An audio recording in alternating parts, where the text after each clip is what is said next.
which is probably the more exciting piece of it, but you never know. Also, at the question and answer period, we will be accepting questions from the webcast, so please submit them throughout the presentation, and we'll get those addressed as well. We're targeting roughly an hour of a presentation, followed by the Q&A period, so just to try to shorten it up from previous years probably.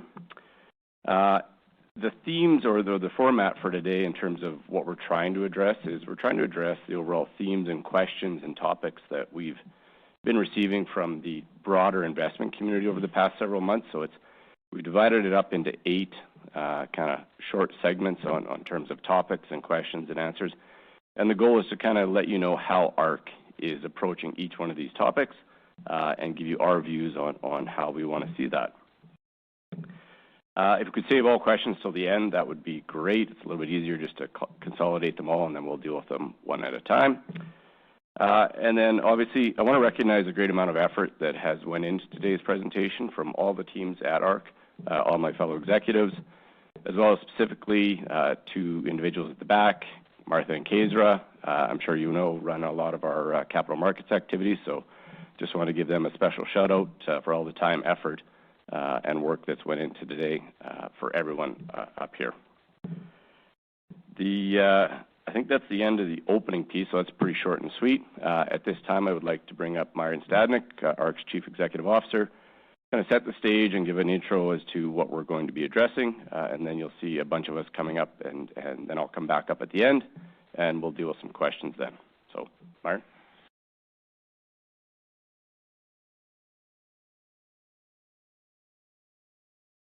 Great. Thank you very much, Chris, for the introduction. And just to reiterate Chris's thank you to our whole team and our capital markets group for hosting the day. And I want to sincerely welcome everybody and thank you for taking the time to be here. I look forward to sharing this time with you. And I think it'll be really interesting to kind of get into these top questions and talk about our results and our strategic thinking. I'd like to start with our team, our officer team, and often I kind of gloss over this slide, but I think it's important really just to pause here for a minute and explain the depth of experience that we have on our team at ARC.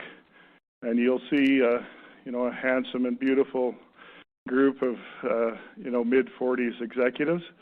And there's actually over 120 years of ARC experience on this slide. So all of us have been committed to ARC for a significant amount of time. Surprisingly, it might not jump off the page, but over half of our group has international experience, a very broad perspective. And if you look at the prior companies that we worked at between Devon and Shell and Imperial, and Encana and CNRL, Pan-Canadian, and also service sector experience with some of our officers having worked for Sperry Sun and directional drilling, Frontier Well Servicing, and Schlumberger. This gives you a sense of the expertise that we're blessed with at ARC, both technically and commercially. Of course, the man of the hour is Chris Bibby with his recent promotion to CFO, so we're really pleased to welcome Chris. Chris has worked in South America as well as the Western Canadian Sedimentary Basin. He looks like he's 21, but he's actually 45. And a very strong strategic thinker, clear communicator in our capital markets. I think many of you have met him over the past couple of years doing capital markets, and also a chartered accountant. He's supported by our controller, Kathy Gomes, who is a fantastic controller, and ARC has been awarded a few times now some of the best reporting, financial reporting in the sector. So that's just a little bit more depth about the quality of our team. And then as we look at our directors, we're very fortunate to have our strong board of directors. Hal Quisley is our chairman, and many of you know him, still very active in the industry and lots of CEO positions throughout on both midstream and production side of the business. So unique and a wonderful, thoughtful person to work with. Dave Collier is the head of our HRC, He used to be the country chair of Shell in Canada. Kathleen O'Neill chairs audit. Kathleen lives in Toronto and is doing a fantastic job with our finance group on audit. Herb Pinder chairs governance for us, and JD, or John Dilworth, does reserves, which is strong background from working at GLJ prior, many years ago, and operational excellence. And Nancy Smith chairs our risk committee. A recent appointment is Mr. Harabi Farhad. Farhad's active CEO with Cameron LNG. We've had lots of questions about LNG and what does that mean, but just think of Farhad as an energy expert, 35 years of global experience and strong Canadian experience. He understands markets and the upstream, so it's wonderful that Farhad's joined our board. So to help set the stage for the speakers that'll speak about the topics that Chris talked about, our top 8 questions that we received, I just want to quickly highlight some of the significant accomplishments, because it's been a pretty exciting past 4 years. It's been very productive in a complete transformation of the company. So if you go, just 1 year prior here, we started up Dawson 3 in 2017. And 2018 and 19 brought Sunrise with company-owned infrastructure to 240 million a day. Dawson 4 will be starting up mid-year, so think of another 20,000 BOE add, strong liquid component from the lower Montney. That gets Sunrise at a quarter B, and Dawson by mid-year here will be strong liquids producer and over 300 million a day. And just to pause on our accomplishments for 2019, because you're really seeing the efficiency of this new business just come out in the numbers. And I'm going to go through some of the netbacks in a couple slides and tie this to profitability and where we see our company moving. So our cash flow per share, $1.97 in 2019. The dividend, 60 cents, so 30% payout. Through this whole transformation of spending over $800 million on infrastructure, our balance sheet remains among the strongest, a debt to trailing at 1.2. And what's really important is that development plan that we visioned a few years ago has been executed flawlessly, and we once again did what we said we would do. That's a lot of wells, a lot of infrastructure construction, a lot of community consultation, and our team's done a wonderful job of allowing me to speak about that 3 or 4 years ago with the confidence to execute, and here we are at the cusp of Dawson 4. So that's a lot of hard work. You're seeing the positives in our reserves. This is our 12th year where the Montney has provided 150 to 300% reserve replacement. This year, 200% replacement of the oil and liquids and 150% on gas. So you're seeing that shift to those more liquids-rich plays show up in the numbers, and that's what's important. Our 2P, our 1 year with the FDC was under $5 a BOE, 482. 3 years, probably a better way to look at that, with future development capital at 857. And I'll talk about that 857 number when I get to the netbacks in a moment. But what's impressive about that, if you think that last year we spent $692 million, actually $254 million of that was invested on infrastructure. And even with that big sort of one-time investment on infrastructure, the F&D numbers were still very, very strong. So it just highlights that we're really have some fantastic geology. And thanks, Chris. That was good. It's 6 years now without a lost time accident for staff. I always think of safety as a bit of a litmus test to being organized, and our team is doing a great job of that. Also, the lowest recordable incidents in years for our contractors, and both contractors and staff are important to us. And I'd also just talk about our long history of ESG. It's actually 20 years ago I was in Ottawa receiving a leadership award for ARC. That back then was called the Voluntary Climate Registry. And why I point out the voluntary part is we were there when you didn't have to be, and it was voluntary, and we were still reporting our carbon. So this is 20 years. I think what's really important is that's in our culture, and it's authentic, and that's why you continue to see the great results That's been in our company for a long time, thinking ahead about leadership and community involvement and ESG.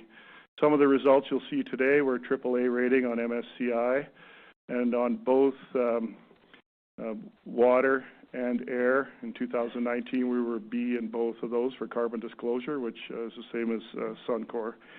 So we're doing really well. There's about just under 200 companies in Sustainalytics, which is analyzed out of the Netherlands, and we're, I think, number 11 out of that large group on global reporters. So some really great things happening, and independent people are reporting on it. You also think about our strategic capital invested in ESG. Armin's going to show a couple examples. I would just highlight, the water ponds, for example. We've invested $55 million in all the ponds. That water will be piped for decades now through the Montney. We won't have to truck water, and that'll reduce Scope 2 emissions. So that's just one example, and that's in our culture, and it's going really well getting our projects approved. Strong safety, strong ESG leads to good relationships with our employees and our communities. So all in all, fantastic year. I really feel like we're just hit a super turning point. All this low-cost production and strength of cash flow. We really look forward to 2020, where we're going to see continued results. We think about how do we give double-digit returns, and right now, with our yield at 8.5, there's almost double-digit returns. We know we don't set the yield that we pay our 60 cents, but we're offering 14% production growth in 2020, which is the Dawson 4 plant, and that will continue into 2021, and I'll illustrate that for you.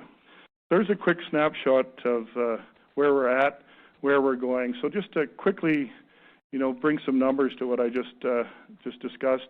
2020, we're looking to produce in that 158. So that 139 to 158. Our Q4 was 148 in 2019, but you're seeing that strong move of 20,000 BOEs. What that is Dawson starting up halfway through the year, and then that Sunrise production that came on in Q4. So you got that nice bump. So that's 14% production increase. What's super exciting is actually almost 30% drop in capital to achieve that.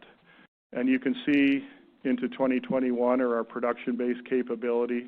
Think about Dawson running the entire year that year instead of half a year, so there's an extra 10,000 BOEs for the corporate average. And our capital can continue to be more and more efficient. So bigger arc, less capital, very efficient company, and Armin will talk a bit about technology and innovation that gets us there. So one thing about corporate strategy at ARC, we really work hard to connect our strategic thinking with our board and with our officer team and our staff to get alignment. So I've shown you this wagon wheel before, but just to quickly kind of make the link from people to what we measure to quadrants of the strategy. So if you look at financial sustainability and our internal scorecard and our communication with our board, we talk about balance sheet 1 to 1.5. The connection to the people would be Chris Bibby's team around finance and all of us having discipline on our expenditures. Think about our 3-year return on average capital employed, looking back, it's about 7%,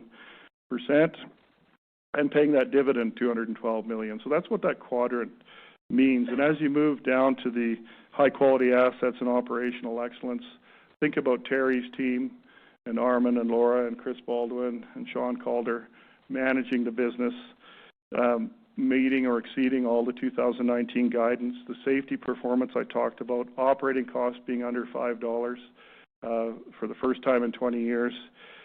Think the capital discipline of that team, and ultimately the netbacks that we derive from the business because of that. We look at the bottom right, commercial activities. We think about risk management, the hedging, and the diversification, which added $170 million to our cash flow last year. Think of the connection to Ryan Barrett's marketing and Chris Bibby and Laura with the long-term development plans. I talked about doing what we said we would do. A lot of our success comes out of creating 5- and 10-year plans and working those plans to achieve results. And high-performance people, think about Lisa in HR and the commitment of all the executives.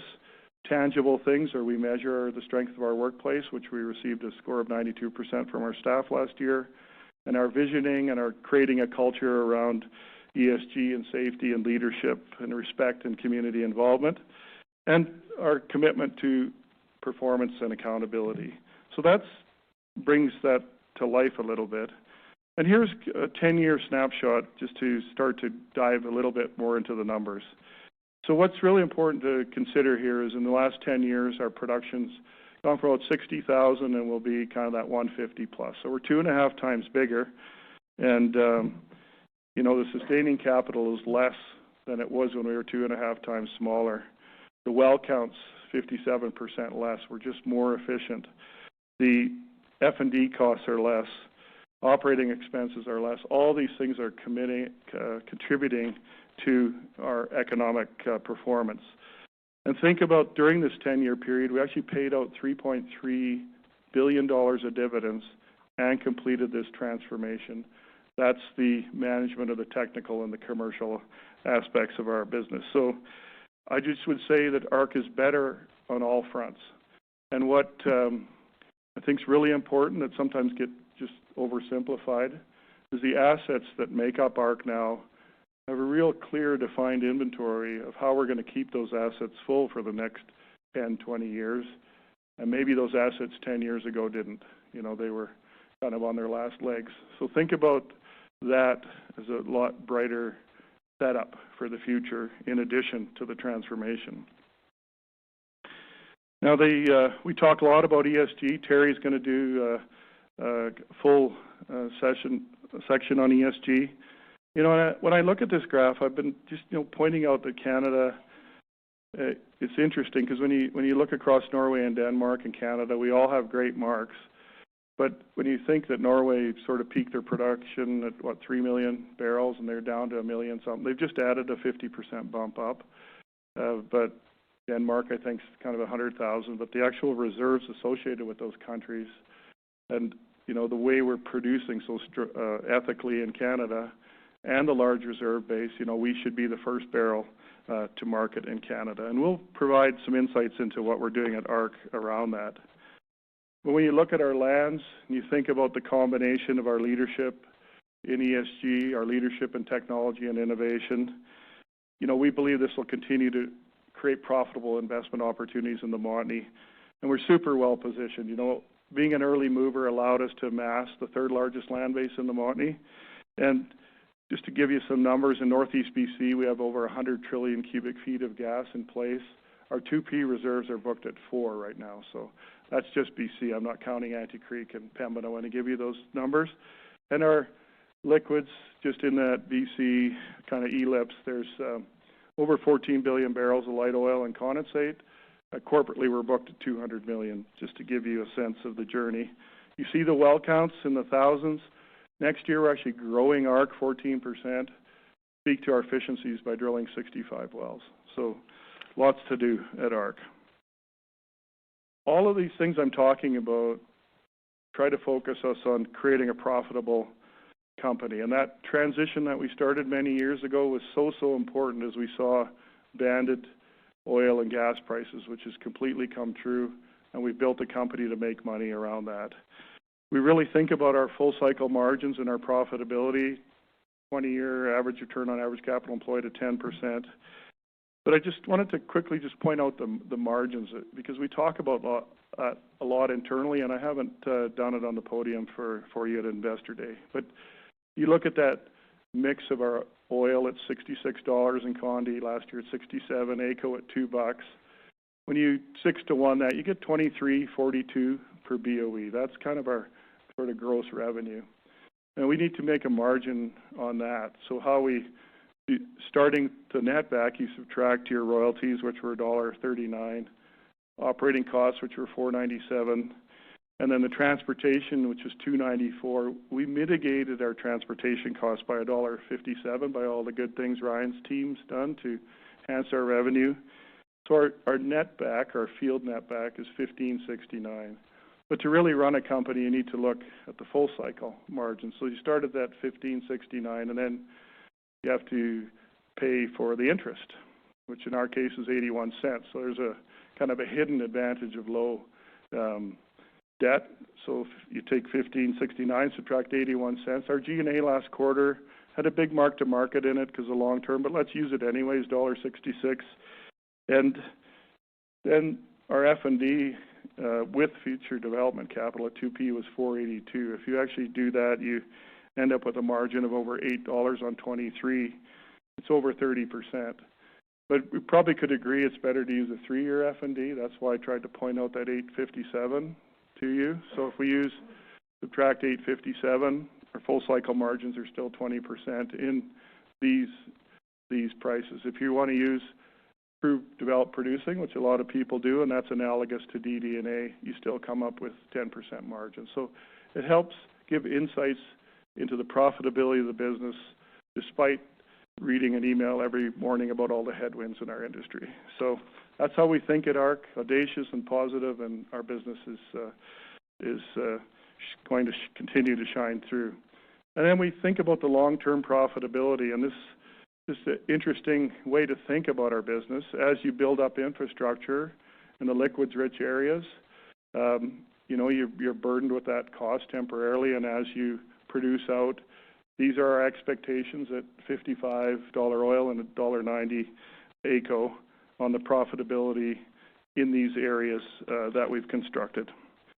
So I hope that sets the stage on how we think about our business. And with that, I guess I don't need to read these questions. You can see them. I'll just invite Chris to speak to the capital allocation.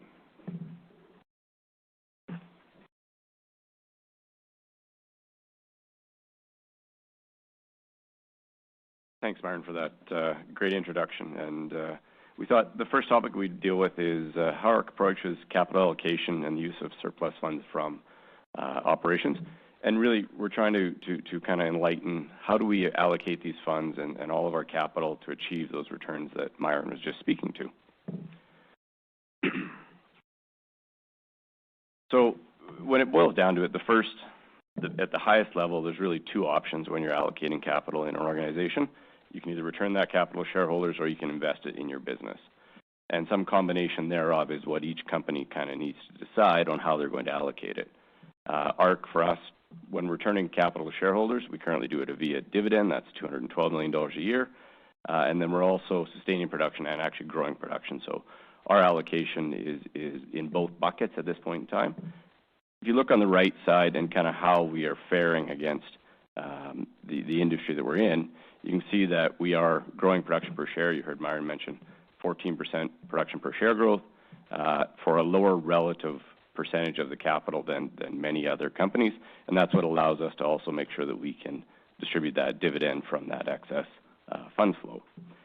And then let's dive in a little bit deeper on how we actually do that from a within ARC standpoint. So on the left side, you'll see funds from operation kind of as the inflows in any given year. The first thing we want to do is pay our dividend and sustain the business. So $212 million of a dividend and about $400 million for sustaining capital. So $612 million to kind of stay flat, pay the dividend, and run that business. And we can do that, and this is the updated number that we've highlighted at the bottom of the page as well. We're fully funded at about $45 US WTI and $2 US NYMEX. So really, if you're trying to back into an AECO number, that's probably around $1.50 AECO. So something that we think is very, very low and reasonable pricing. So first of all, it's about dividend sustainability and sustaining the business, which we think we can do at a very, very low cost structure, which is also why you hear us talk about our cost structure so often, making sure that we're focusing in on it so we can keep those margins that Myron was referring to. After we've sustained the business and paid the dividend, we get into some of the more exciting options that you see in the green on the left there, and that's stuff like debt reduction, long-term development investments, share buybacks, and even dividend increases, which the rest of this section is kind of dedicated to kind of how we weigh the pros and cons of a lot of those and how do we structurally make sure that we're approaching that. The right side are some principles that these are long-standing and have not changed over time. Debt, we always want to have a strong balance sheet. We believe 1 to 1.5 times on a trailing net debt to funds flow basis is appropriate for our business. Pay that meaningful dividend and grow our funds from operations per share. Maintain that low cost structure as well as developing profitable projects over the longer term and growing our business. When we're allocating capital, now let's look how we've actually done that over the past several years. So spent a lot of time on marketing over the last several years, explaining kind of why we're outspending in any one individual year. The reality is the projects that we're developing these days take longer than a magic 12-month cycle of January 1st to December 31st. When we disposed of Saskatchewan in 2016, we said it's going to take us several years to redeploy those proceeds. And now that we're coming to the other side of it through this infrastructure development phase, so it's worthwhile just checking back in on how we've actually done. The left side of the page, inflows are in the dark gray, and then those proceeds of disposition are in the pink. And then the right side of that chart, total dividends paid over that period is just under $1 billion at about $0.9 billion. The sustaining capital over those 4 years is about $1.6 billion. And then development investments, including our infrastructure, is about $1.1 billion. So really very well balanced over those 4 years. Now, if we contrast that with the right side of the page, this is our 2020 outlook, where we see our funds from operations being in excess of dividend, sustaining capital, and actually including our growth capital. So this year we've made that shift where now we are in the surplus funds flow after reinvesting all of that capital over the past several years and putting us at a new production base and cash flow level. When we look at the broader industry now, so we obviously compete for capital from a much broader standpoint. Left side, you'll see the TSX sector yield across all of the industries in the TSX sector. It does also have valuation on the chart. And you can see that on the left side, E&P is far and away the highest yield. And we're defining yield as dividend yield plus your free cash flow yield.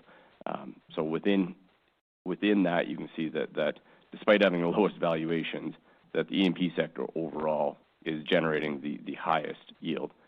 Now, if you dig in a little deeper on the right side of the page, E&P yield overall within the sector is there, and that's our E&Ps in there.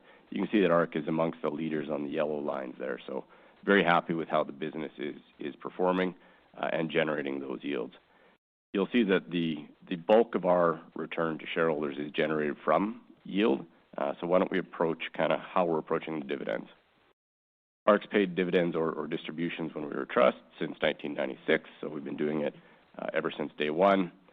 The chart on the left kind of shows our payout ratio coming down over time, which was a deliberate focus to try to get it kind of down into the range where it is today. The black area going up to the right is the cumulative distributions and dividends paid. And we've recently surpassed $6.5 billion of distributions and dividends, starting from a IPO in 1996 of $180 million. So we've been paying a lot of dividends for a long time. It is a core fundamental piece of who we are and part of our value proposition to all investors and shareholders. So when we are looking at dividends, we are looking at dividend sustainability, making sure that anytime we put in dividend, it is sustainable. And we have to do that in the context of our current balance sheet and how we're approaching it. And then I just remind you again, current dividend is fully funded at $45 WTI and $2 NYMEX. So very well set up to do that going forward. Two things that help ensure that dividend sustainability and help de-risk the dividend: capital efficiencies, which you're going to hear a lot about from a lot of my fellow executives today, just kind of how we focus in on that capital efficiency, and then our corporate decline rate. The decline rate really, one of the things that we do is we have a very measured pace of development, and that helps us control that decline rate. As your decline rate goes up, find you're spending more and more time, effort, and money focusing on trying to stand still. So a little bit lower decline rate allows us to focus on the capital efficiency. Measured pace of development helps that decline rate overall. And then another thing that we will always talk about and what helps de-risk that dividend is balance sheet strength. mentioned that we believe that an appropriate amount of leverage is that 1 to 1.5 times of net debt to funds flow on a trailing basis. And you can see historically we have managed our balance sheet to that. Last year we adjusted our growth program to make sure that we were going to stay and live within our means in that 1 to 1.5 times. It barely shows up there, but you can see, we have been increasing as we've been redeploying those proceeds that I was speaking of. But you can see on 2020 we are forecast to kind of level out well within our band, and that's also by design as we come to the end of this infrastructure build out. Might as well look, so relative to other people, how does our balance sheet also look? I don't think this slide is a surprise to anyone, but Canadian and U.S. benchmarking, we will have a top quartile balance sheet at the end of 2020 on these forecasts. So it is something that we focus on and are very, very aware of and cognizant that that is one of our competitive advantages. And if you're going to manage a business for a long term as a dividend-paying organization, you have to focus on that balance sheet. And then there's a very, very topical, and this will be the last slide in this section, share buybacks. Some of the feedback we get is why don't you use that strong balance sheet and go buy back shares? And we do believe that share buybacks have a place in capital allocation and in capital structures. For us, it's going to show up when we're at the lower end of that debt to funds flow range, so near the 1 times range. We're probably at the higher end of our decline rate where we are comfortable, and that's in 30-ish%, we'll say. As well as we're in a stable environment from an E&P perspective, stable pricing, where we can actually get with some confidence what our funds flow and what our business is going to look like. So when we're in that scenario, the way that we look at share buybacks is really, there's a whole host and multiple ways you can approach them. And really, at any one point in time, one might be more popular. But we'll look at a range of outcomes that you see on the left side, whether it's long-term development, how is your reserves, valuations relative to where your share price is trading, in the context of the items on the right side of the page, where scarcity of capital comes into a big effect when you're looking at share repurchases. What are the actual returns? And conveniently, at the bottom of the page, we've put our conclusion, and that is, in this environment, the capital investment returns have exceeded what we'd anticipate from share buybacks, which is why you see us committing to develop our projects and our assets as we go forward. And with that, I'm going to end that, and I'm going to hand it over to our Chief Operating Officer and Senior Vice President, Terry Anderson, who's going to walk through kind of 2020.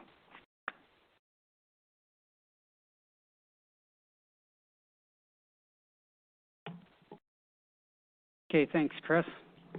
So what does 2020 hold for ARC? Well, it's all about operational efficiency. And you heard Myron speak about efficiency. So the last couple of years, our capital program has been really focused on infrastructure investments, on water handling facility, major access roads, and building out our facility capacities at Dawson 3, Sunrise, and Dawson 4.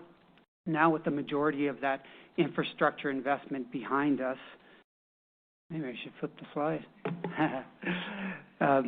Behind us, we can switch our investment focus to drilling wells and growing our profitable production. The 2020 budget gets to reap the benefit of those past investments in infrastructure to deliver significantly improved capital efficiencies. In 2019, our capital efficiency was around $15,000 per flowing BOE a day. And in 2020, we expect that to drop in half to $7,500.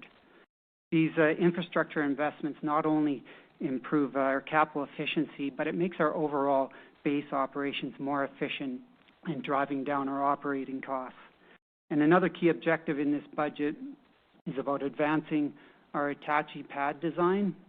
The new Attachie pad design for our recent 4 wells is delivering very encouraging well performance. And you'll hear Laura speak to that in the next section, as she's pretty excited about the results coming out of Attachie. The guidance numbers can be summed up quite simple in that our capital investments are down 28% from $691 million to $500 million, due mainly to that reduced investment in infrastructure. In 2019, as Myron mentioned, we spent actually $250 million on infrastructure. Compared to 2020, we expect that to drop to $60 million. So a significant drop coming.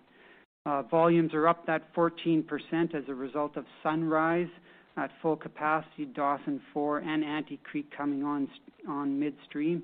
And operating costs will drop by 5% as we grow that low-cost Montney production. And finally, with that strong capital efficiency and moderate decline rates that Chris was just speaking about, our overall business is that much more efficient. And this is reflected in the fact that we only need 65 wells to deliver production in that range of 155 to 161,000 BOE a day. That's pretty efficient. This slide shows the details on the capital budget.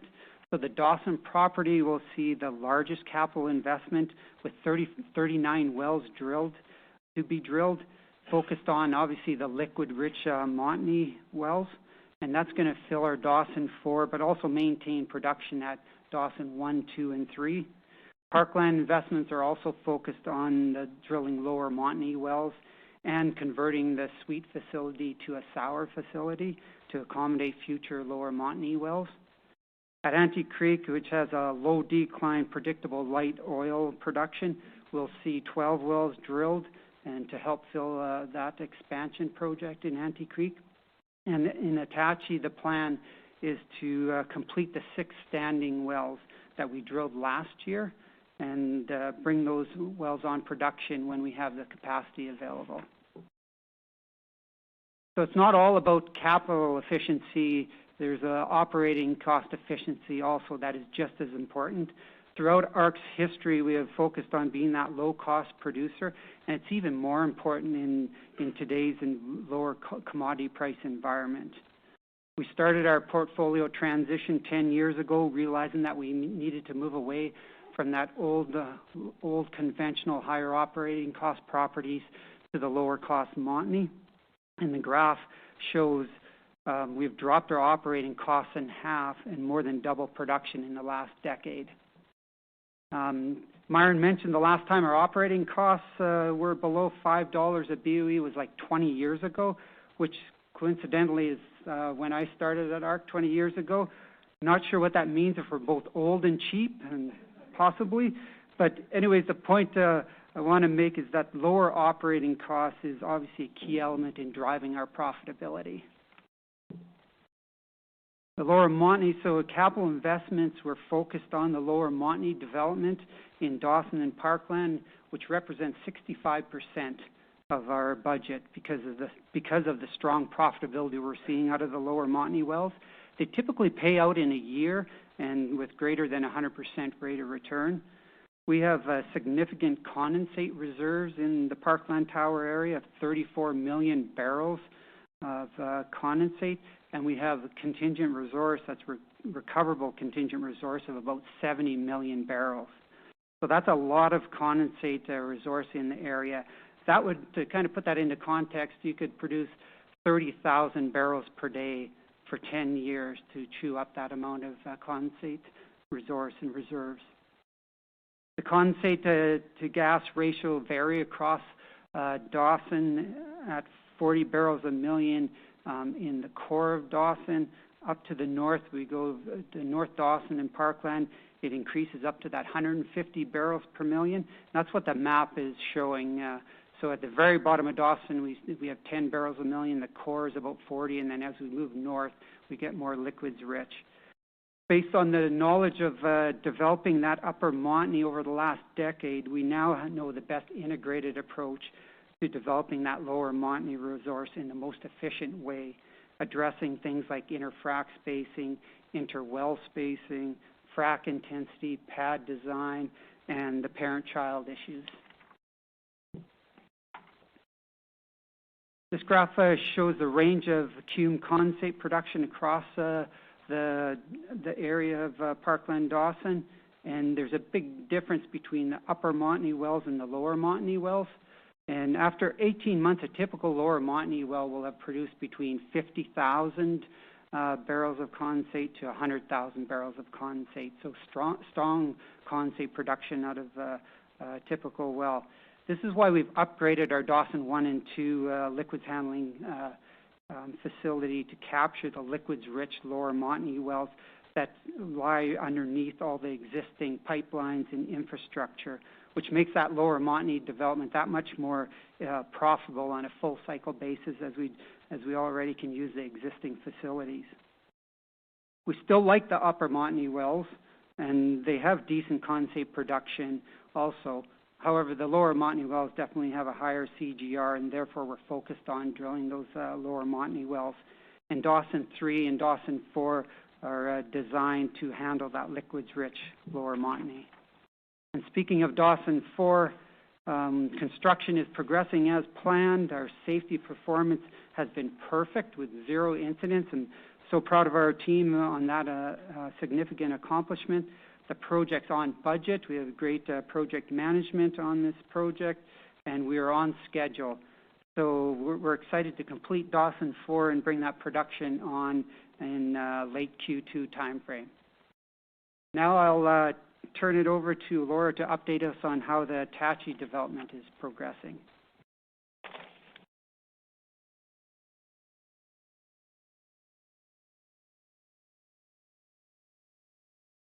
Thanks, Terry. A question we get frequently is, how is ARC's Attachie development progressing?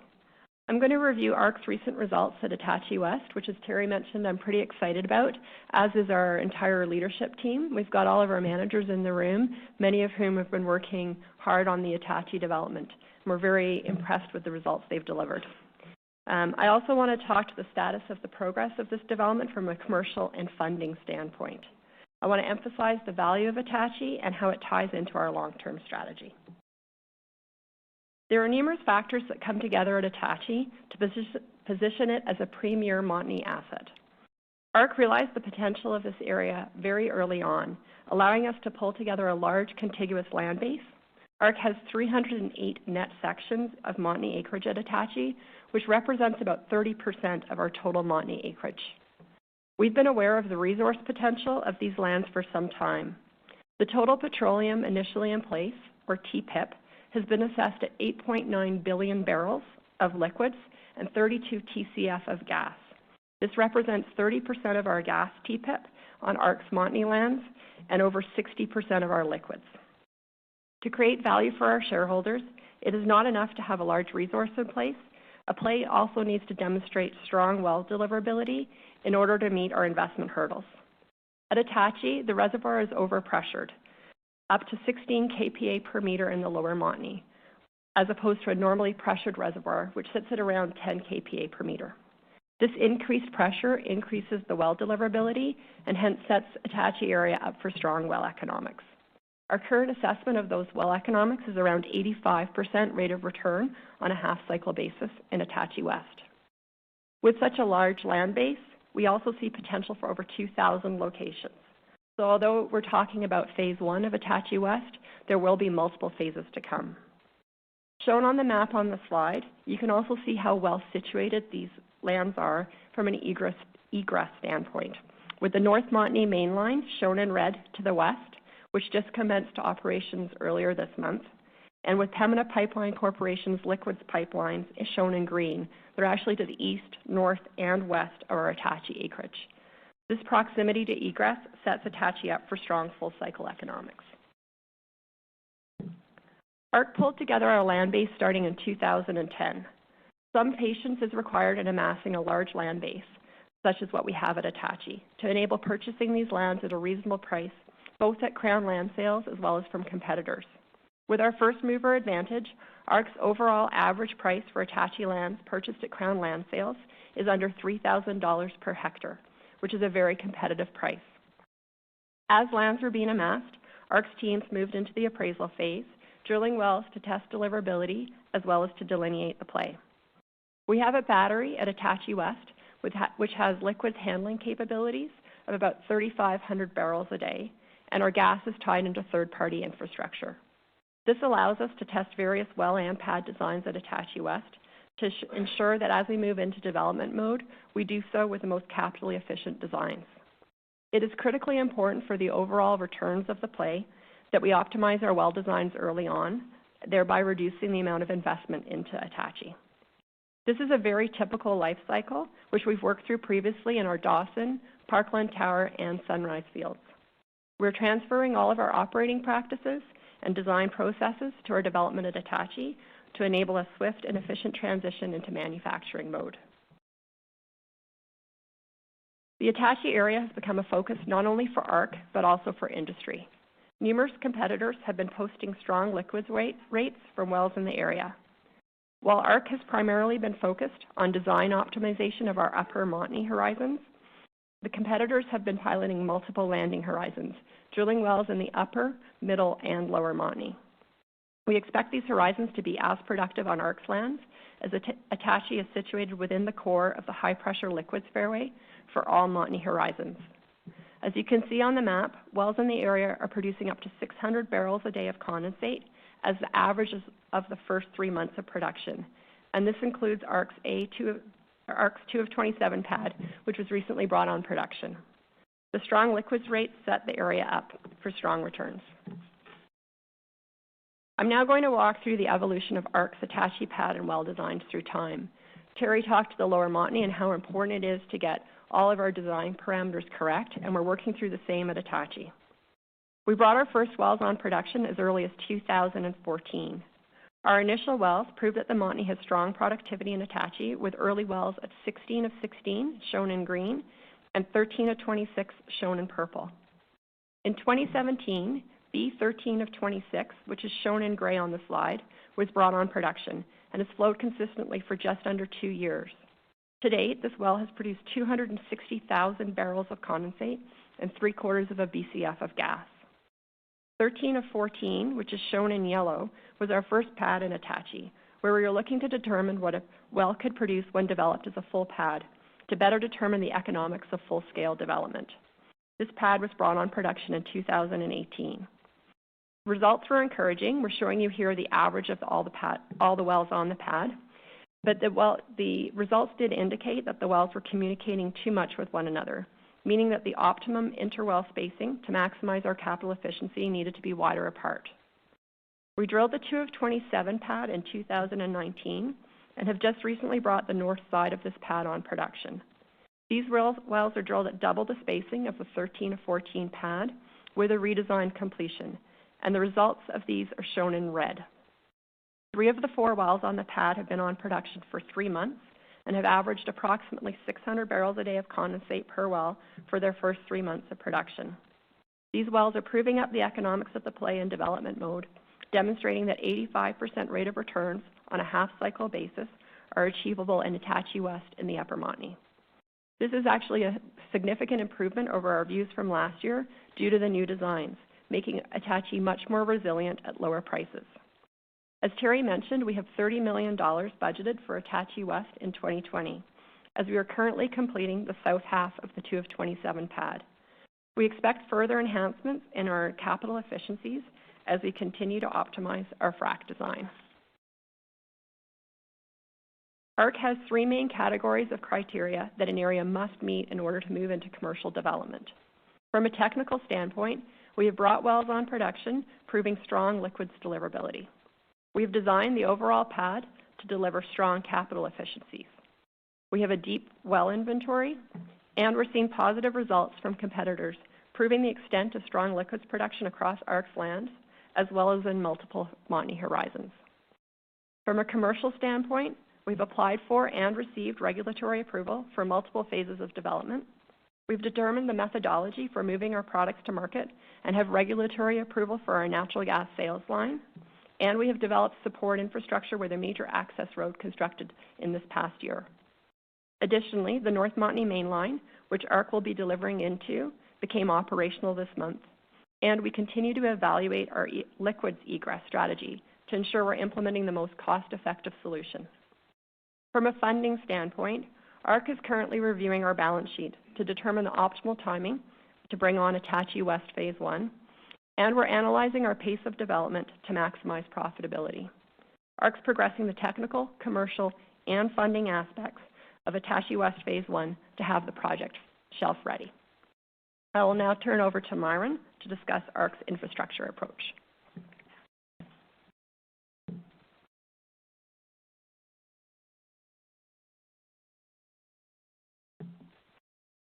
So on infrastructure, we've put the title, we get a lot of questions, what are the advantages of owning infrastructure? And I think the team picked me to talk about it because I've sort of seen all the deals since we bought Ante Creek, which is 2000, and I can describe a little bit of the history about how we think about it. But in a nutshell, this is going to be the anchor of the company for a long time to come. We've got about 650 million a day of company-owned infrastructure that you can see. All of this has been built out on the page, and the processing capacity on the liquid side of over 30,000 barrels per day of oil, condensate, NGL. So all these new plants have refrigeration units and will be able to process. So that's why we can move so seamlessly from the upper to the lower. On Dawson 3, for example, we have the right infrastructure to process liquids and enhance the profitability. So if you think of the punchline of this, there's too many plants there to sort of context all the dates, but if you think of the Sunrise, in the west, that first plant came on in 12, and we actually used industry partner Midstreamer to test the reservoir. We finally bring on other plants in 18, 19, but there was activities, commercial construction going on in one geographic area while we were piloting and testing in another area. So I think it's important to tell you that, we actually have used Midstreamers to de-risk Ante Creek. When we bought it was a Midstreamer. They actually bought the plant from us, and a few years later we bought it back from them. So we're always looking on profitability. We actually right now are testing Septimus through an industry partner, third-party processing arrangement. We're actually testing Attachie through a third party. We tested Sunrise through an industry partner, and some of our gas from Dawson, 40 million a day, has actually been going for about 15 years to a Midstreamer. So we're fully aware of the midstream and the company-owned opportunities. What's really important to us is the cost structure, but understanding not only midstream, but also transportation terms on pipeline systems, and each area has their own recipe for making money. But why in general do we feel that owning our infrastructure creates long-term value? I think you can clearly see how our cost structure is driving down, where Sean's team is doing a great job of operating the infrastructure at a very competitive rate, and you can see our cost structure of all our new businesses are very impressive. And when you think that Pembina is still sort of a $20 oil field, and we're coming in at 4 something on OPEX, gives you a sense of the quality of our operation. So we're controlling our cost structure, and we can manage our production levels based on commodity prices. I think one really interesting thing, Terry and Laura both talked about the optionality in the infrastructure. So Parkland Tower, for example, right now that lower, we use the word sour, but the lower Montney is very liquids rich, but has a little bit of H2S. It's not very sour, but it's sour enough that, we need to take that H2S to sell the gas. So we pack on a amine unit onto the plant, pretty reasonable capital investment, and suddenly we can bring on all the lower wells that are right underneath the plant. So those kind of efficiencies. Dawson 1 and 2 last year, we started with the upper Montney in Dawson. We built that liquids refrige last year for $54 million. That allows us to produce the lower Montney in Dawson right under the plant and is enhancing the revenues. Those sort of secondary projects are generally 40-50% rate of return with a lot lower risk because the gas is already feeding the plant en masse. So it offers you those type of opportunities. And I think this kind of infrastructure contributes to our margins. Now, there's a lot more than the metal. We're always talking about the pipes, but think about building all of this infrastructure in a very competitive area.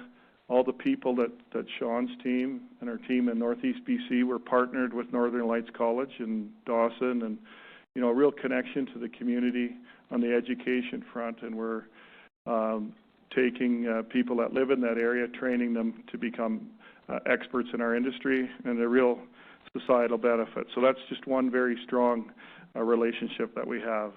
And how we think about this from an economic point of view, you'll hear us use language around project economics. You know, some of the slides so far have showed, 85% or 100% well economics. And a project, is the aggregate of the infrastructure at the front, which we show in blue here with the black outline. This is an example of building Dawson 4. So that gas plant there costs $163 million. So that's encapsulated in that black outline. And then the wells to fill it and other infrastructure, it's about a $300 million journey to create the Dawson 4 business. Then once it's up and running, you can see the gross revenue at the net back, we call it, at the field level, the red, the capital we expect to take to keep that flow, and then essentially the gray is the free cash flow from that area. So that's how we're thinking about that business. Owning that infrastructure allows us to control this entire investment pace and create long-term profits for the company. So that's a quick snapshot of infrastructure, and I'll pass the podium over to Armin, who will talk about technology and innovation.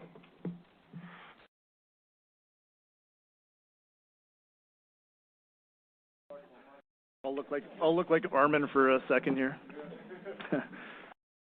So I really appreciate the overview Myron just gave on our infrastructure.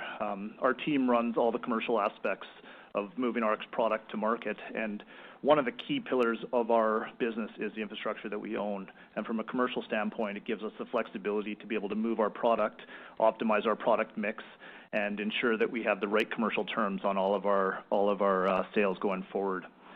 So the question that I am focused on is, how does ARC approach commercial diversification and price risk management? Now, I know I've met a lot of you, and we've spent a lot of time talking about our diversification strategy and on the natural gas side, as well as our financial risk management program has been a pillar to ARC over time. So today I've got a few slides just to build out on our thinking on how we think about moving our product to market and protecting our business from market risk. ARC's commercial functions are focused on optimizing our asset base, which we call our upstream commercial activities, and moving our product to diversified markets, which we call downstream. Focusing specifically on our downstream commercial activities, we have a very deliberate strategy to ensure market access and diversify our revenue exposure, to avoid single hub risk and reduce our volatility. We layer on financial risk management strategies to help protect ARC's capital program and cash flow. This integrated approach allows ARC to proactively plan our business, reduce risk, and protect returns. So I put up one of our favorite slides here, which really allows our teams to frame the opportunities available in the market. It's a very simple slide, but shows how production moves from wellhead to end-use market. So if you focus on the left unshaded area, this is the area of the business that producers generally do very well. We produce oil and gas, we find reserves, and we are able to sell our product into a market. As you look into the right side of the slide, this infrastructure is typically not owned by producers. It's owned by larger midstream and end-use companies. So our challenge is, how do we increase our top-line revenue by moving from the left side of the slide to the right side of the slide? One of the key elements, as I mentioned, is our infrastructure, and this is pivotal in being able to control the markets that we deliver our products into. We do recognize the need to move further down the value chain to ensure market access and diversify our commodity exposure. And again, as I said, we need to increase our top-line revenues through value capture. Doing so requires scale and an increased understanding of downstream markets. We continue to build out our commercial expertise. Over the past couple of years, we've formulated an internal team that works parallel with our fundamentals team to evaluate all opportunities of diversification. Now, the one good thing of low prices is low prices breeds investment into the sector, and you're seeing a lot of infrastructure players coming into Western Canada with new projects across the value chain: LNG, polypropylene, propane exports, methanol facilities. And, as we think about these opportunities, I want to just make sure that everyone understands we're looking across all of our product mix, not just our gas, not just our liquids, across our NGLs as well. So we continue to build our commercial expertise in looking at these opportunities, and our advantages are very fundamental. We have an unencumbered resource. We own 100% of our own facilities. Our proximity to infrastructure in BC, especially related to LNG pipelines, is paramount. And what Terry will talk about in a few sections is our environmental sustainability. We know gas buyers are changing the way they purchase product, and we feel we have an advantage into the future with our sustainability practices. We are steadfast in our approach to market access and diversification as we grow into the future, and we think about diversification across all of our products. What am I doing here? So, as everyone knows, ARC has taken a very proactive approach to our natural gas sales and risk management strategies, and we foresaw a lot of the price weakness that has been witnessed in Western Canada over the past few years. We have long-term egress to North American consuming regions, and we use our financial hedging program to manage our short and medium-term price risk. As Myron talked about, this strategy has been very effective over the past few years with the weakness that we've seen. Myron talked about $170 million of price risk management and diversification gains last year. That equates to 84 cents per MCF added to the ARC's netback, so it's very successful.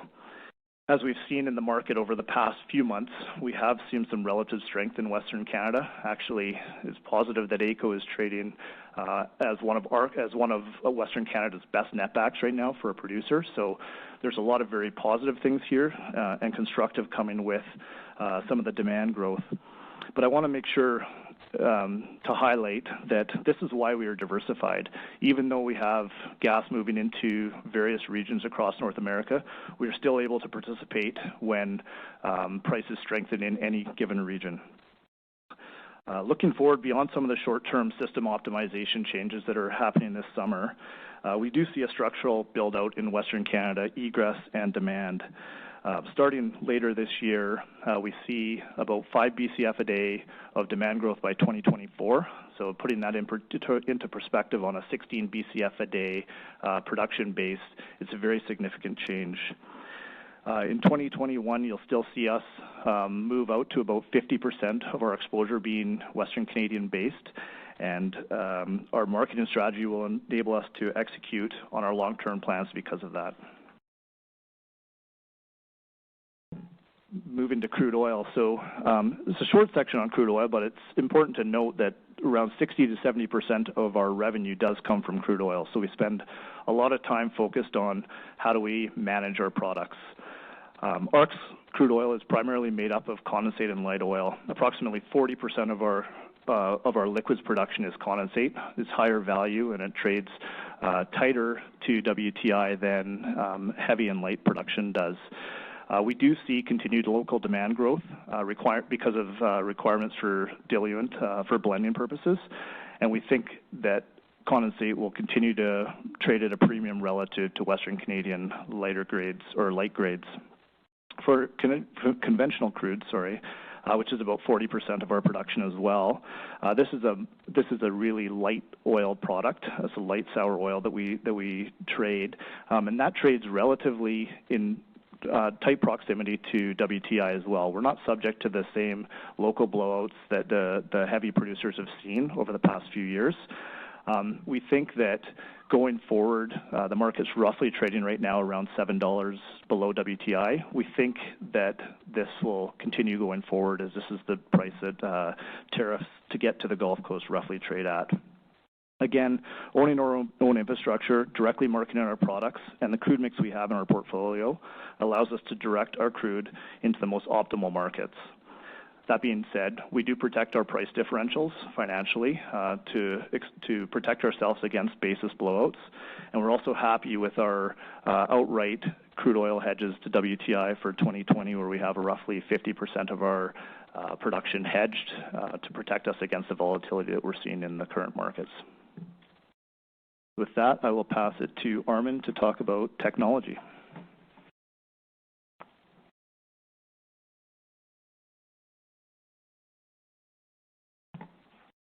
Thanks, Ryan.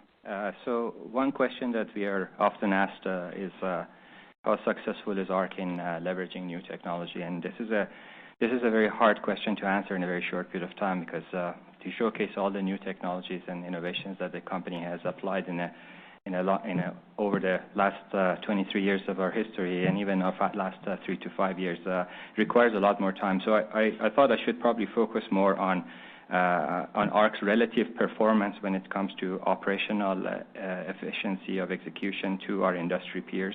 I think that would be a good measure to demonstrate how effective the team is in applying the technology, because ultimately adopting the new technology is going to lead to the performance that we hope to achieve from having access to new technology. So our approach to technology and innovation is really focusing on demonstrating value. We just don't want to apply new technology for the sake of trying something new. It doesn't make sense. We need to make sure that the application of the new technology leads to reduction in pricing, improving efficiency of execution, or improving the productivity of the well, or in general capital efficiency. That is what we are chasing, and that is what we are hoping to achieve from application of the technology. Our team is really actively also evaluating various technology that is available out there for sustainability aspects, so I'm going to show you an example of that also as part of my presentation. But at the forefront of technology application, I think it is important to acknowledge the team that is behind the application. I think we are fortunate to have access to great engineers, geoscientists, technical staff in the office who are at the forefront of applying and identifying and applying these new technology and innovations.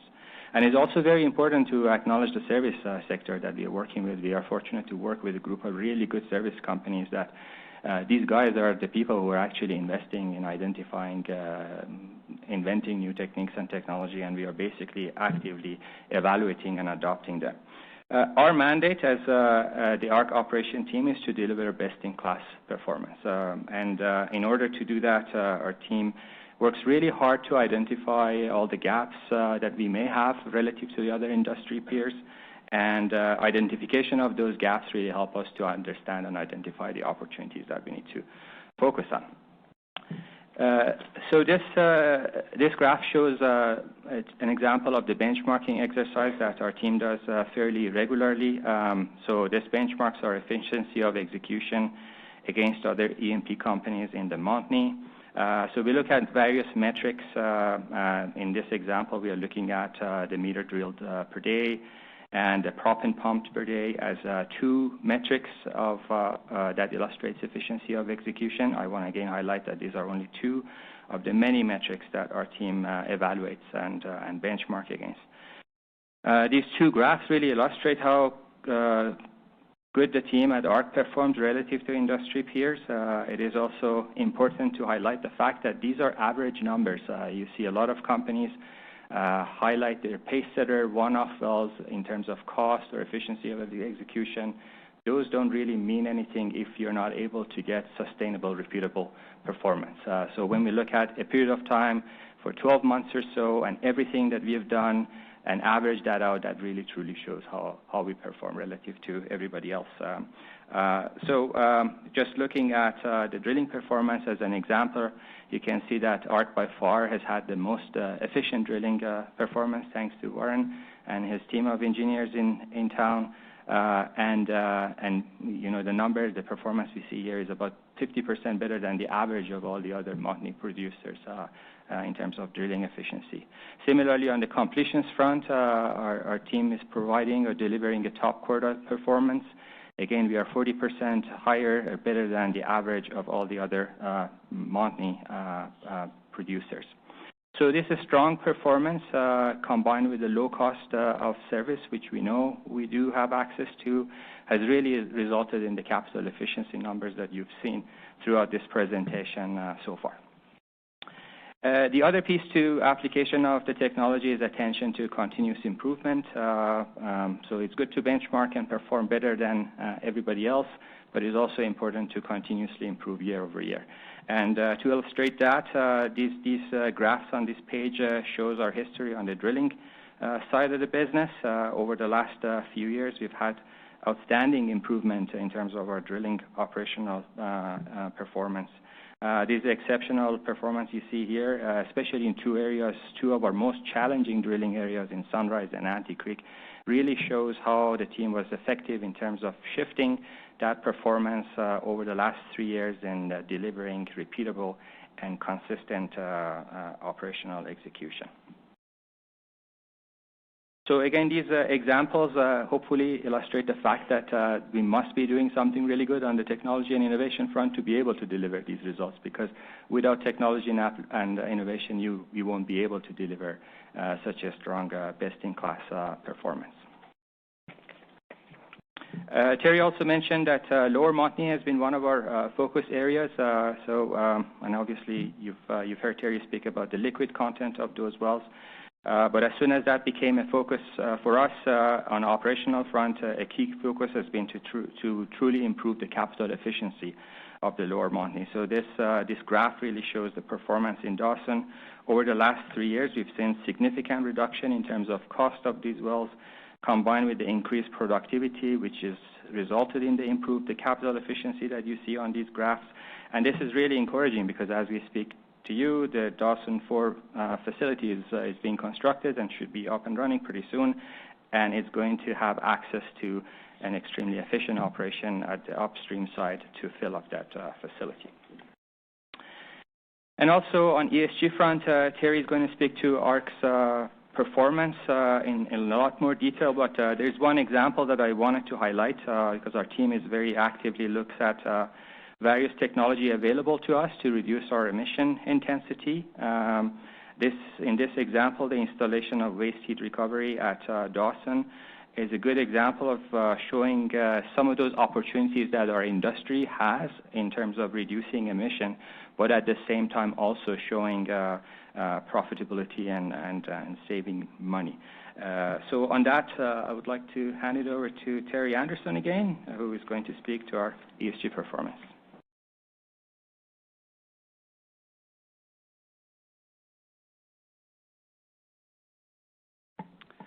Okay, thanks, Armin. So ESG performance.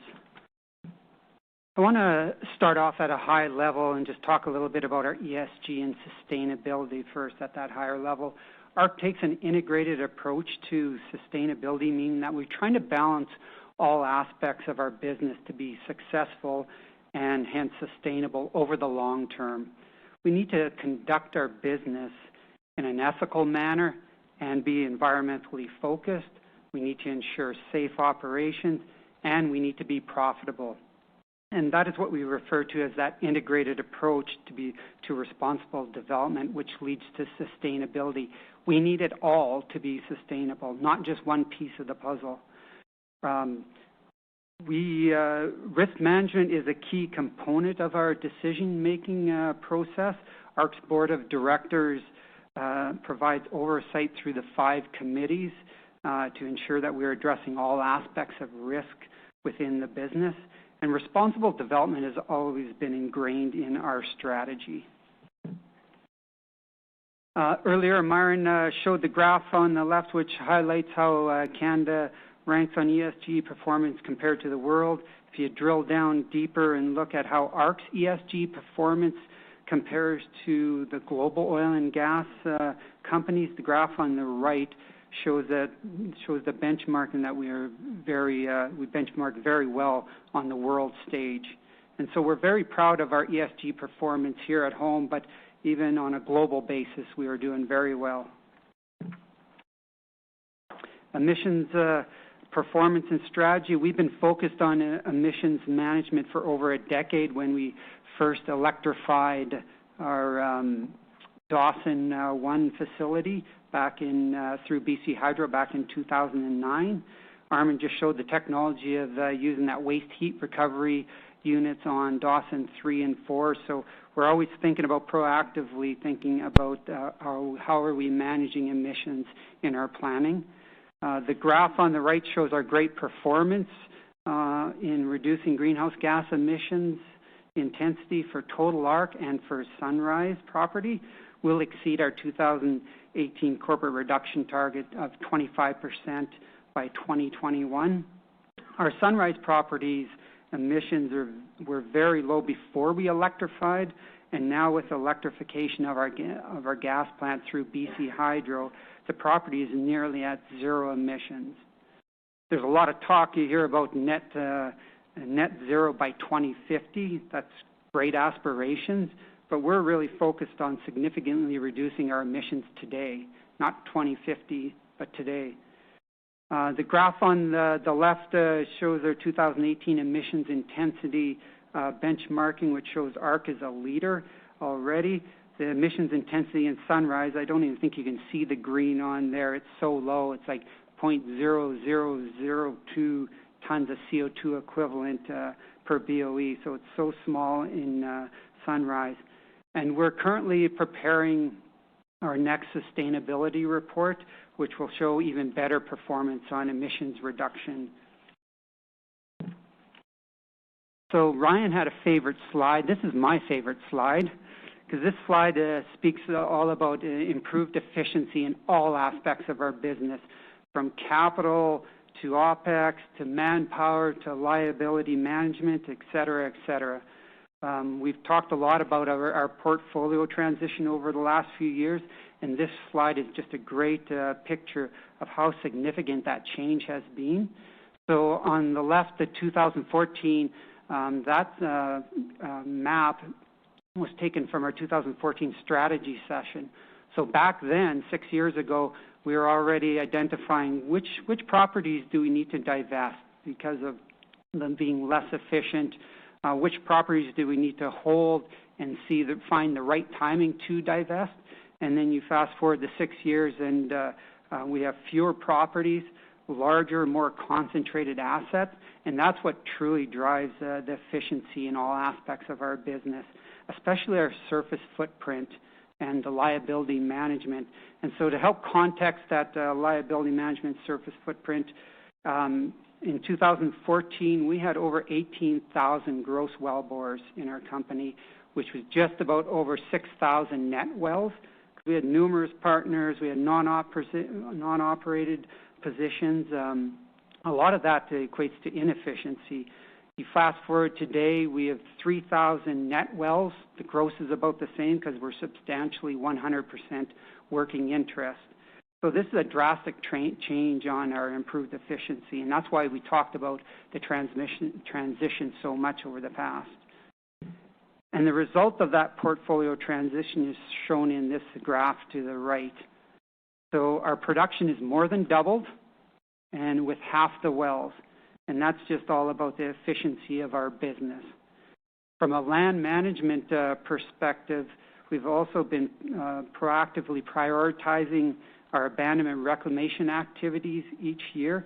In 2019, we spent close to $18 million on abandoning 42 wells, suspending 10 wells, and decommissioning 75 sites. In 2020, we have $25 million budgeted for abandonment and reclamation activities. And the 65 wells that we are drilling this year, that's only on 8 pads. So we are moving our drilling rig 8 times to these pad locations, and then you obviously move within the pad onto each of those wells. So it's very efficient in how we're managing our business. And this really speaks to the beauty of the Montney and the thickness of that Montney, that you're able to pump your drilling rig on one pad and drill that many wells. It's a way more efficient operation. Water management is a very important part of our long-term sustainability. Responsible use of water is paramount to our operational excellence. It reduces our freshwater usage, and it improves our profitability. Myron mentioned we invested $55 million in water infrastructure from 2017 to 2019 to secure water capacity of 700,000 cubic meters. So if you look at the Sunrise, Ante Creek, and Dawson, each of those reservoirs or ponds, they hold 200,000 cubic meters each. These ponds have helped us reduce our water costs by 65%. So about $200,000 of savings per well. So that's significant on a per well basis.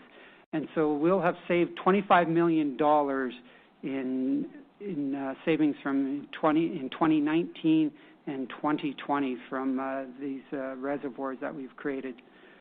The Parkland pond is able to handle produced water, and we expect to reuse 100% of the produced water from our Parkland operations for fracking operations. So these ponds provide improved efficiency for the whole life now going forward of development in these fields. Safety is our number one priority. Nothing else really matters unless we're safe, bottom line. Our employee performance has been exceptional. We have 6 years without a lost time incident on the employees. Our contractor performance is great on our TRIF numbers, being the lowest that we've seen in ARC in recent memory, and their world-class numbers. And it's all about our commitment to continuous improvement on safety and the safety leadership, why our numbers are so strong. And finally, ARC has been formally reporting our sustainability performance for over 10 years now, so it's not something new to us. We've been doing that, and Myron alluded to that. We've paid over $3 billion in royalties, also significant corporate and municipal taxes, payroll taxes, along with local hiring and community investments. We abide by our code of business conduct and ethics, and our strategy really revolves around managing risk. And our executive pay is designed with the focus of pay for performance. So it's all about ESG transparency for us. I'll turn it back over to Myron to finish us off for the day.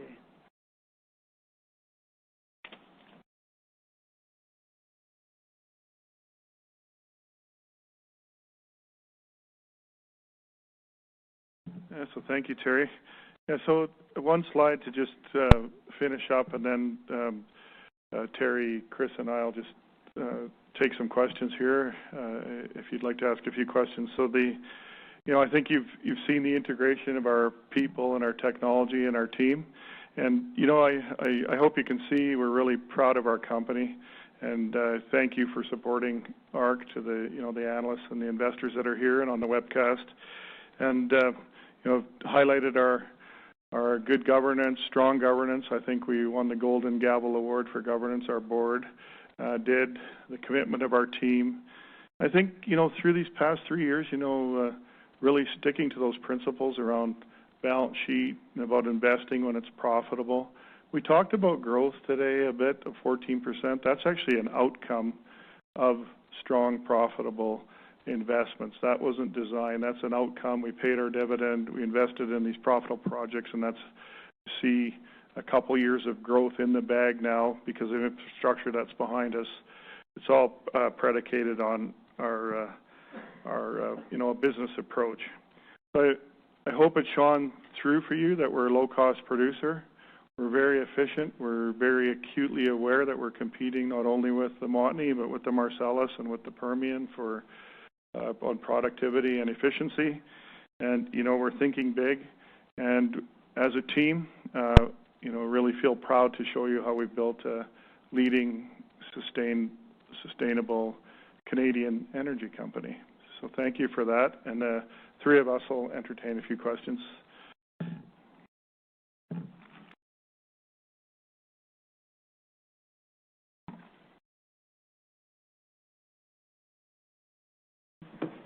If there are any. If there are any. We do have some mics floating around, so if there's any questions, please raise your hand.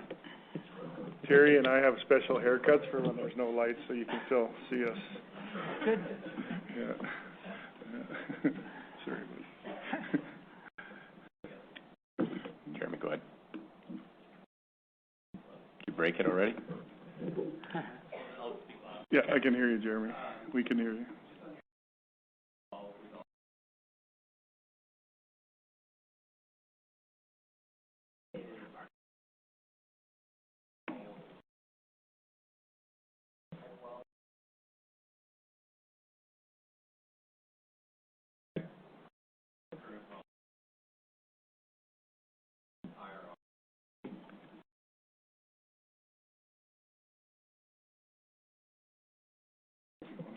I think we will. I can start, and Laura, you can jump in if there's any more details. Repeat the question, if you don't mind, for the people on the webcast. Okay, so the question was the type curve on Attachie, is that comparable to the 2018 type curve that we had put out? And That actually is, we're actually looking at a better type curve than we were talking about last year.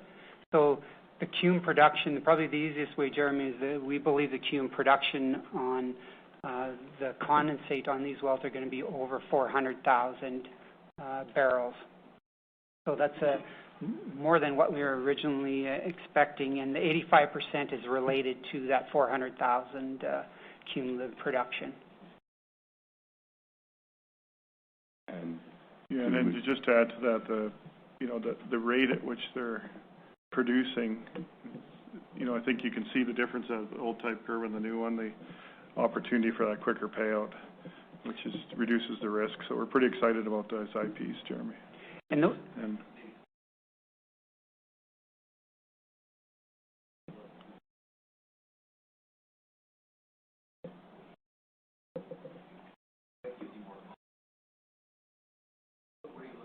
Yeah, so there, Terry doesn't know it, but I was in the frac room last night on my way home. Oh, gosh.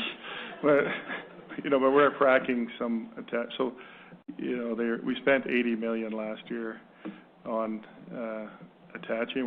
There was $30 million on the slide that Terry showed. So the expenditure is continuing to de-risk. So that pad that we drilled last year, Laura spoke about those 4 wells. There's still a number of wells that we're actually fracking now, and we're looking at how to bring those on and get more tests, and then those type curves will help us be integral in those 3 components that Laura talked about: the technical, the infrastructure, and the funding to keep moving ahead to commercialize Attachie. It's a huge prize, so it's forefront for all of us. Yeah, and just for clarity on when you're looking at those the production that Laura had shown, the early production, the IP30, those wells are all being choked back because of facility constraint. So they could have been significantly higher, but we need to choke those back to manage the production going through that facility. So the wells are very strong. Martha, I think there's a question up here when you get a moment. Yeah. Adam, we're good here. So people in the webcast. Oh, okay, thanks. Great, thanks, guys. A couple questions for me.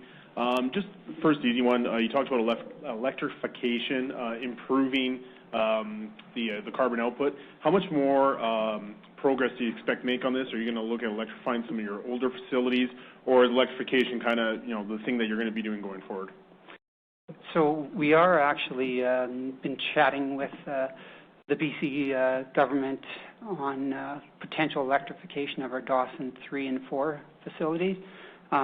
With the low gas prices, it's hard to make the economics go around, so we need some support from the federal and the provincial side to help with that electrification. So we're definitely doing all the homework, and we would like to, but it has to make sense from a profitability perspective on it. So we're not, bottom line is we're working on it. We're not sure if we'll get there, but it's something that we would like to do if it makes sense from a profitability. Just on Attachie, what are the criteria that you need, kind of either a commodity perspective or alternative funding routes to look to advance that project from de-risking into that manufacturing mode? And would you look at some other alternative funding, like either putting a GORR on the property, maybe spending a little bit more time going through a third-party facility, maybe an increased third-party facility, a midstream sidecar? What are kind of the options there in terms of getting that up and running to a larger scale development? Yeah, I think at a high level, you can clearly see Attachie shining through, and it's been really fantastic how we've done all these other activities. If you kind of paint a picture of Sunrise and Dawson and the Lower Montney and how that's all been going on while we've been incubating Attachie, and now Attachie's moving to the forefront. I think all that timing's worked out really, really well for us.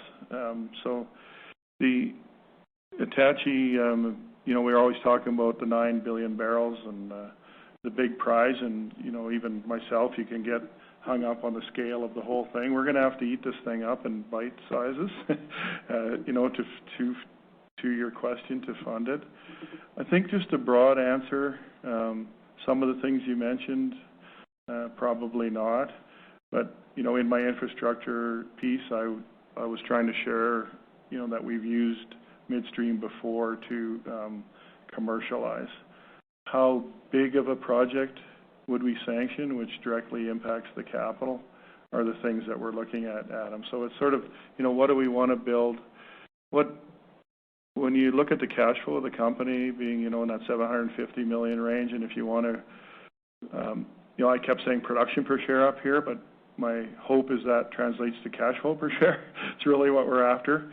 That if you want double-digit returns on cash flow per share, and in conjunction with the yield, that you want to build a business that has enough scale to be generating, those free cash flow, $100 million plus. So if you actually kind of go through our portfolio and look at Pembina and Parkland, we think about getting businesses big enough to create meaningful cash flow additions to the company, and that's what I mean by bite sizes.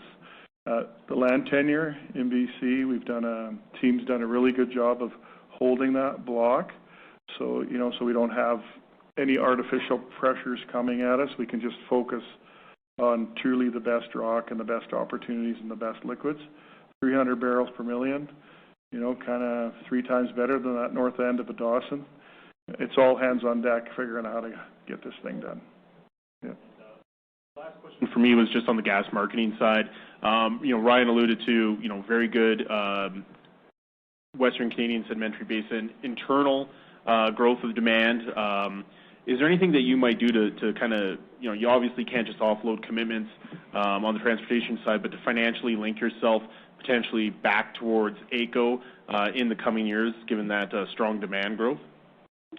Yeah, I'll take that one. So I think, you've seen us actually increase our exposure back to Western Canada over the past kind of 6 to 12 months. And part of the goal of the, our diversification is also just to diversify to other markets about reducing volatility. So you will see us tweak around the edges and re-expose ourselves to more AECO as we see fit. But part of the structural nature of it is we do want that longer-term exposure to other markets to try to reduce the volatility in some of our realized pricing. Yeah. And just, if people aren't as familiar with the slide, that slide that Ryan had up, that was a stacked bar. The red part on the bottom was the exposure to AECO, which is, I think, 5 or 6 times more this year than it was 6 weeks ago in 2019. So we've realigned a significant amount of our portion to capture Western Canadian pricing, and that's what that graph was trying to show, that red increasing. I guess we didn't have the year before, so you could have seen how small the red was, but that red really jumped up this year. Yeah. Thanks. Another question. So one of the back ones. Okay, thank you. Hi there, it's Dean Highmore from Mackenzie. Just to follow up on those questions on Attachie. So you said you were facility constraint, so I'm assuming that's why we don't see results from that fourth well on your pad? Well, actually, the fourth well, it's a sweet facility, and we're starting to see a little bit of sour. So from the 3 of the 4 wells, we were like 20 parts per million. It's just enough sour to be a pain, but that fourth well is actually up to about 100 parts per million, so it's a little bit more sour. And so we can't, right now with that facility, blend that down to get to an acceptable level of sour. So that's the challenge on the one well. We're designing our facility right now and changing things up to be able to manage that fourth well being a little bit more sour. So it's more around the sour content that is a challenge right now on that. What was the sour content of the other 3 wells? They're around 20 to 40 parts per million. So very small, but it's a sweet facility, so you have to deal with it. Why was the fourth well so much more sour? Well, that's something that we are looking into and trying to figure out. So we don't have the exact answer on that yet, but we're figuring that out. And it's funny, when we started producing it, it would come down. It started to come down on the sour content, but we just can't produce it long enough to get it down to a level that makes us able to blend everything down sweet enough. And Dean, to give you a sense that, you know, Dawson, which sort of 15 years ago was about 90 parts, so we kind of expect Sunrise is absolutely sweet, very low cost processing, but all the other areas generally have, and you know, you're only allowed to sell, I think, is it 16 parts per million, or 4 parts per million into the sales system. So that you need to get that down to 4. So just so you know, that's kind of normal in that area. But we had put in a pilot, and we'll get some sulfate treatment there and get those wells on. Yeah, it's just a timing issue, trying to get the right equipment, right facilities there to handle it. All right, thanks. Are there any further questions in the room? I think we've got a couple up front here. Morning, guys. It's Josie Ho from TD Securities. On page 25, there was a notable decrease in Dawson Lower Montney well costs. Can you talk about what drove that? So Armin knows the most on that, but there's a lot. We're tightening up our inter-frac spacing, and we're able to pump bigger stages, so more fracs at one time.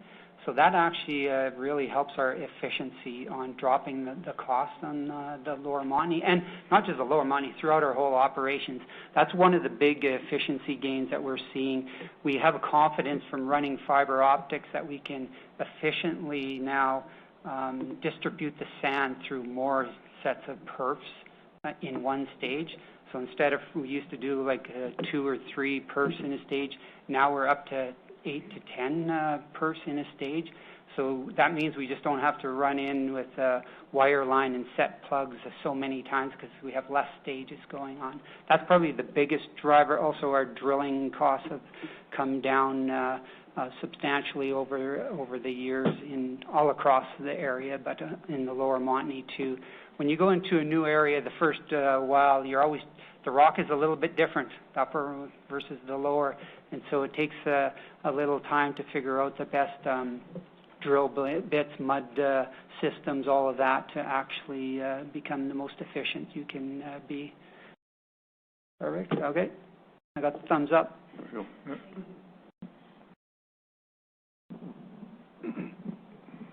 Last year, your gas realization price was roughly around $3. So now that NYMEX is around $1.8, I was wondering, how does that change your plans? Diversification benefits this year almost disappeared. I think they were negative 9 cents or something. How does this impact your free cash flow and, as a result, also your debt levels or debt expectations? So I think the way to approach that, so if you recall, we were talking about our fully funded case is at, you know, the $45 WTI and approximately $2 NYMEX, which translates back to roughly $1.50 AECO. So we're still above that pricing, so there hasn't been any impact to the organization in terms of capital activities.